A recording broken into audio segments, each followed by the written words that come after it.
അബ്ദുസമദ് പൂക്കോട്ടൂർ, ഞാൻ ചോദിക്കുന്നത് CPIM ഇപ്പോൾ നടപ്പിലാക്കുന്നു ഭരണത്തിലിരുന്ന് എന്നതൊക്കെ, പക്ഷേ അതിനെ പിന്തുണയ്ക്കുന്നവരാണ് പുറത്തുള്ളവരിൽ മഹാഭൂരിപക്ഷവും. ഇന്നിപ്പോൾ ഞങ്ങൾക്കിതിനോട് അനുഭാവമാണ് എന്ന്, പിന്തുണയാണ് എന്ന് മുല്ലപ്പള്ളി രാമചന്ദ്രൻ വ്യക്തമാക്കി കഴിഞ്ഞു. KPCC അധ്യക്ഷൻ ലീഗ് വിയോജിച്ച് നിൽക്കുമ്പോഴും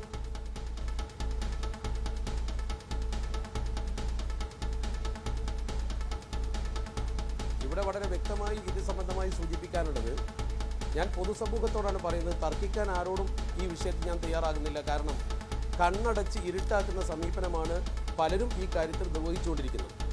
എല്ലാവർക്കും സത്യം എന്താണെന്നറിയാം. എന്നിട്ടും CPIMന്റെ പ്രതിനിധി അടക്കമുള്ള ആളുകൾ ഈ വിഷയത്തിൽ സമൂഹത്തെ ഒന്നും അറിയാത്തവരെ പോലെ ആക്കിക്കൊണ്ടാണ് ചർച്ച ചെയ്യുന്നത് എന്ന് വളരെ വ്യക്തമായി അവരുടെ ഈ വിവരണങ്ങളിൽ നിന്നും ഏതൊരു സാധാരണക്കാരനും ബോധ്യമാകും. ഇവിടെ അടിസ്ഥാനപരമായി നമ്മൾ ശ്രദ്ധിക്കേണ്ട ഒരു കാര്യം, ഒന്നാമത് 103-ാം ഭരണഘടനാ ഭേദഗതി എന്ന് പറയുന്നത് നമ്മുടെ ഭരണഘടനയുടെ അന്തസത്തക്കെതിരാണ്, നമ്മുടെ കോൺസ്റ്റിറ്റ്യൂഷന്റെ വയലേഷനാണ്. കാരണം നമ്മുടെ രാജ്യത്ത് സംവരണം എന്ന് പറയുന്ന ഒന്ന്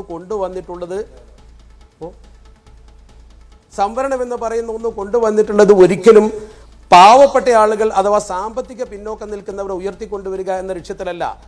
സോഷ്യലി ആൻഡ് എഡ്യൂക്കേഷനലി ബാക്ക്വേർഡ് കമ്മ്യൂണിറ്റി എന്നല്ല പറയുന്നത്. കമ്മ്യൂണിറ്റി അല്ലെങ്കിൽ സെക്ഷൻ, ഒരു വിഭാഗം, സമ്പത്ത് ബാധിക്കുന്നത് വ്യക്തികളെയാണ്.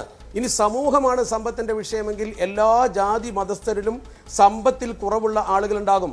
സമ്പത്ത് നാളെ മാറും, നാളെ ഒരാൾ സമ്പന്നനാകും, ജാതി മാറുന്നില്ല. നമുക്ക് ചരിത്രം അറിയാമല്ലോ. വിദ്യാഭ്യാസവും അതുപോലെ തന്നെ സമ്പത്തും രണ്ടുമാണ് സമൂഹത്തിൽ ഉയരാനുള്ള മാനദണ്ഡമെങ്കിൽ ഇത് രണ്ടുകൊണ്ടും ഉയരാൻ കഴിയാത്തൊരു സമുദായം ഇവിടെയുണ്ട്, വിവിധ സമുദായങ്ങളുണ്ട്. ഏറ്റവും നല്ല ഉദാഹരണം, ഏറ്റവും നല്ല വിദ്യാഭ്യാസമുള്ള ഡോക്ടർ പൽപു വിദേശത്ത് പോയി പഠിച്ച് ഇവിടെ തിരിച്ചു വന്നു. അയാൾക്ക് ജോലി കൊടുത്തില്ല, കുലത്തൊഴിൽ ചെയ്താൽ മതി എന്ന് പറഞ്ഞു. അയാൾക്ക് വിദ്യാഭ്യാസമില്ലേ? അയാൾ ജോലിക്ക് യോഗ്യനല്ലേ? അയാൾ കർണാടകയിൽ പോകേണ്ടി വന്നില്ലേ? ഇവിടെ ജോലി ചെയ്യാൻ അവസരം നിഷേധിച്ചില്ലേ? എന്നതുപോലെ തന്നെ ആലുമൂട്ടിൽ ചാമാർ സമ്പന്നനായിരുന്നില്ലേ? അയാൾ അമ്പലപ്പുഴയിലെ മാവേലിക്കരയിലെ അമ്പലപ്പാതയിൽ അദ്ദേഹത്തിന് സ്വന്തം കാർ ഓടിച്ചു പോകാൻ അനുമതി നിഷേധിച്ചില്ലേ? അയാൾ പണക്കാരനായിരുന്നു, പണമുണ്ടായിട്ട് സൊസൈറ്റിയിൽ അയാൾക്ക് സ്ഥാനം കിട്ടിയില്ല, വിദ്യാഭ്യാസം ഉണ്ടായിട്ട് പൽപ്പുവിന് സ്ഥാനം കിട്ടിയില്ല. എന്തുകൊണ്ട്? ജാതി താഴ്ന്നതുകൊണ്ട്. ഈ ജാതി ഒരിക്കലും മാറുന്നില്ല. ഈ രീതിയിൽ ജാതി സംബന്ധമായ കാരണത്താൽ വിദ്യാഭ്യാസപരമായും സാമൂഹ്യമായും പിന്നോക്കം നിൽക്കുന്ന ജാതികളെ ഉയർത്തിക്കൊണ്ടുവരുന്നതിനാണ് ഇന്ത്യ മഹാരാജ്യത്ത് സംവരണം എന്ന തത്വം ഭരണഘടന കൊണ്ടുവന്നത്. കാക്ക കളയർക്കർ കമ്മീഷനും അതുപോലെ തന്നെ ബിന്ദുശ്രീ പ്രസാദ് മണ്ഡൽ കമ്മീഷനും ഒക്കെ ഈ രാജ്യത്ത് ഈ ബേസ് വെച്ച് മാത്രമാണ് ചർച്ച ചെയ്തത്. 958 EMS നമ്പൂതിരിപ്പാടിന്റെ നേതൃത്വത്തിലുള്ള ഭരണപരിഷ്കരണ കമ്മീഷൻ മാത്രമാണ് സാമ്പത്തിക സംവരണം എന്ന ആശയം മുന്നോട്ട് വെച്ചത്. ഈ അടിസ്ഥാനത്തിൽ നിന്നുകൊണ്ട് സംസാരിക്കാൻ തയ്യാറാവണം. ഒന്ന്, അന്ന് അദ്ദേഹം അതിന് പറഞ്ഞ വ്യക്തമായ 3 കാരണങ്ങളുണ്ട്. ഒന്നാമത്തെ കാരണം, ഇത് കൂടുതൽ സമുദായങ്ങൾ ആവശ്യപ്പെടും. രണ്ടാമത്തെ ഒന്ന്, സിവിൽ സർവീസിന്റെ കാര്യക്ഷമത കുറക്കും. മറ്റൊന്ന്, ജാതി ചിന്ത വർദ്ധിപ്പിക്കും. മൂന്നും തെറ്റാണ്. കാരണം ജാതി ചിന്ത ശാശ്വതീകരിക്കുക എന്ന് പറഞ്ഞത് ഇവിടെ നിലനിൽക്കുന്ന ഒരു കാര്യമാണ്. ഒരാൾക്കും ജാതി മാറുക സാധ്യമല്ല, അത് നിലനിൽക്കും. അത് സംവരണം ഉണ്ടെങ്കിലും ഇല്ലെങ്കിലും കൂടുതൽ സമുദായം ചോദിക്കുമെന്നത് ബാലിശമാണ്. കാരണം അർഹതപ്പെട്ടവർക്ക് ചോദിച്ചിട്ട് കാര്യമുള്ളൂ, അല്ലാത്തവർ ചോദിച്ചതുകൊണ്ട് ഫലമില്ല. സാമൂഹ്യപരമായും വിദ്യാഭ്യാസപരമായും പിന്നോക്കം നിൽക്കുന്നവർ ചോദിക്കും, അവർക്ക് കൊടുത്തേ പറ്റൂ. മറ്റൊന്ന്, സിവിൽ സർവീസിന്റെ കാര്യക്ഷമത കുറയുമെന്ന് പറഞ്ഞത് 100% ബാലിശമാണ്. ഇന്ത്യൻ ഭരണഘടന നിർമ്മാണ സഭയിൽ തിളങ്ങി നിന്ന വ്യക്തിത്വം BR അംബേദ്കർ ആണ്. അയാൾ പിന്നോക്കക്കാരനാണ്, അതുകൊണ്ട് കാര്യക്ഷമത കുറവുണ്ടായില്ല. ഈ അടിസ്ഥാന തത്വത്തിൽ നിന്നുകൊണ്ട് നമ്മൾ സംസാരിക്കുമ്പോൾ വളരെ പ്രധാനമായി ശ്രദ്ധിക്കേണ്ടത്, കണ്ണടച്ചിരുട്ടാക്കരുത്. OBCക്ക് 28%, പട്ടികജാതി പട്ടികവർഗത്തിന് 20%, അങ്ങനെ 48% കഴിച്ച് 52% ഓപ്പൺ മെറിറ്റിലുള്ളത്, ജനറൽ ഉള്ളത്.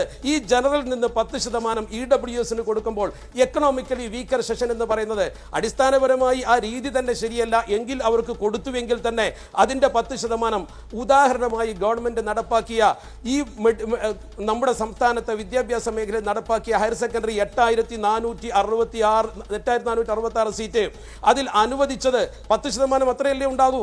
എന്നിട്ട് കൊടുത്തത് 16,711.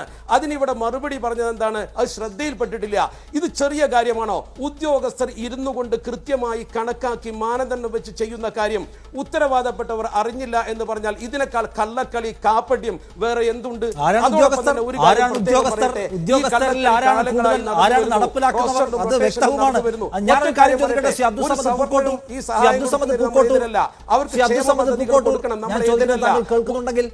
ഞാൻ ചോദിക്കുന്നത് താങ്കൾ കേൾക്കുന്നുണ്ടെങ്കിൽ ഇതിനകത്ത് സർക്കാരിന്റെ ഇംപ്ലിമെന്റേഷനെ, സർക്കാരിന്റെ നയത്തെ വിമർശിക്കാം. പക്ഷേ അതിനെ പൂർണ്ണമായും പിന്തുണയ്ക്കുകയാണ് മുല്ലപ്പള്ളിയുടെ പാർട്ടിയും. അതിനകത്ത് ലീഗുണ്ട് ആ മുന്നണിയിൽ എന്നതേ ഉള്ളൂ. അവരുടെ ശരിയായ പൊസിഷൻ അക്കാര്യത്തിൽ അവരുടെ തെരഞ്ഞെടുപ്പ് വാഗ്ദാനത്തിൽ നേരത്തെ ഉണ്ടായിരുന്നത് അതെല്ലാം ഇത് തന്നെയാണ്.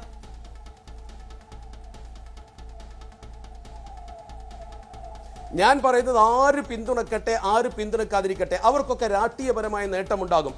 രാഷ്ട്രീയപരമായ നേട്ടത്തിന്റെ പേരിലല്ലേ ഈ ഗവൺമെന്റ് ഇത്ര താല്പര്യമെടുത്ത് അസാധാരണ ഗസറ്റ് പ്രസിദ്ധീകരിച്ച റോക്കറ്റ് വേഗത്തിൽ നടപ്പാക്കുന്നത്? ഞാൻ ചോദിക്കട്ടെ, കേന്ദ്ര ഗവൺമെന്റ് സംവരണ പ്രശ്നത്തിൽ ഇങ്ങനെ ഒരു നിയമം കൊണ്ടുവന്നപ്പോൾ എത്ര പെട്ടെന്ന് നടപ്പാക്കി? പൗരത്വ നിയമം വന്നു, ജനങ്ങളെ കയ്യിലെടുക്കുന്നതിലൂടെ ആ നിയമം ഇവിടെ നടപ്പാക്കില്ല എന്ന് പറഞ്ഞു. കർഷക നിയമം കൊണ്ടുവന്നു, പ്രത്യേകമായി ഉത്തരേന്ത്യയിലെ കർഷകർ സമരം ചെയ്തു, അതിന് പകരം ഇവിടെ നിയമം നിർമ്മിക്കുമെന്ന് പറഞ്ഞു.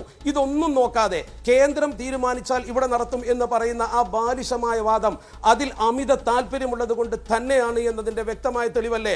എന്തേ പൗരത്വ പ്രശ്നത്തിൽ അത് എന്ന പോലെ തന്നെ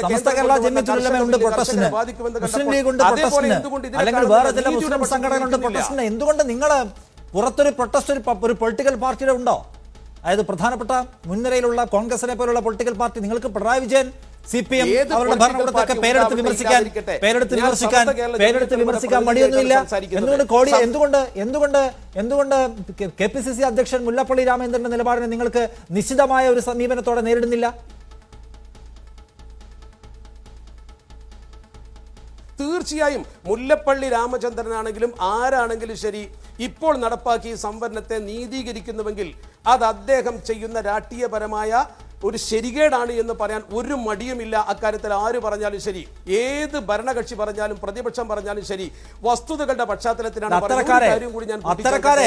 ഞാൻ ചോദിക്കുന്നത് സമസ്ത കേരള ജമിയത്തുൽ ഉലമയുടെ പ്രതിനിധിയോടാണ്, ശ്രീ അബ്ദുൾ സമദ് പൂക്കോട്ടൂർ. അത്തരക്കാരെ തെരഞ്ഞെടുപ്പിൽ പിന്തുണയ്ക്കുന്നതടക്കം പ്രയാസമുള്ള കാര്യമായിരിക്കുമോ?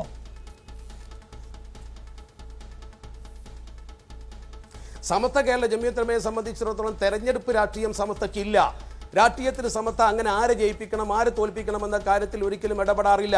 ഞാൻ ചോദിക്കുന്ന ഒറ്റ കാര്യം, ഇവിടെ കേരളത്തിൽ തന്നെ നമ്മൾക്ക് പരിശോധിക്കാം. 5 ലക്ഷം സർക്കാർ ജീവനക്കാരുണ്ട്. നമ്മുടെ രാജ്യത്തെ സംസ്ഥാനത്തെ 3.5 കോടി നമ്മുടെ മുൻപിലുള്ള കണക്കാണ്. നമുക്ക് ആ സന്തുലിതാവസ്ഥയെ കുറിച്ച് അറിയാം.